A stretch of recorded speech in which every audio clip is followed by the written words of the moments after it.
Bonne nouvelle, en République démocratique du Congo, le gouvernement fait état de la fin de la 11e épidémie d'Ebola de son histoire. Le patron de l'Organisation mondiale de la santé, Tedros Adhanom Ghebreyesus, a félicité Kinshasa. Au total, la maladie a tué au moins 55 personnes depuis son apparition le 1er juin dernier. Mohamedou Mfa pour les détails. L'annonce a été faite par le ministre congolais de la Santé, Eteni Longondo, devant les médias. Elle intervient au terme d'un délai sanitaire de 42 jours après que le dernier patient guéri a été définitivement contrôlé négatif. Cette épidémie, déclarée le 1er juin dernier dans la province de l'Équateur, n'aura donc duré qu'un peu plus de 5 mois, touchant au total 130 personnes, dont 119 cas confirmés et 11 probables, pour un total de 55 morts.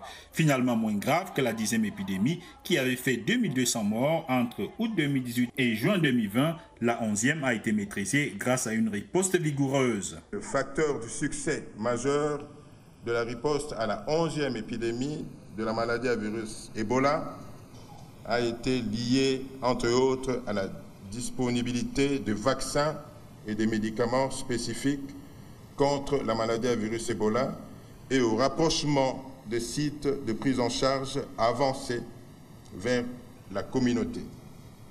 Pour contenir l'épidémie, en effet, plus de 40 000 personnes ont été vaccinées à l'aide du RVSV-ZEBOV-GP, un vaccin du groupe américain Merck.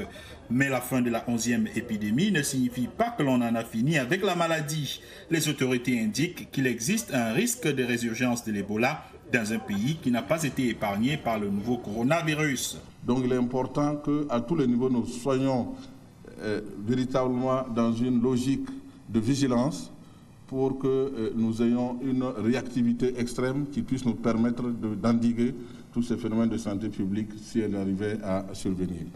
Le pays devra en outre, rappellent les experts, investir dans le long terme sur son système de santé qui reste très vulnérable. Un mot sur le conflit au Tigré en Éthiopie. Le gouvernement et les autorités régionales ont revendiqué aujourd'hui, chacun de leur côté, d'importants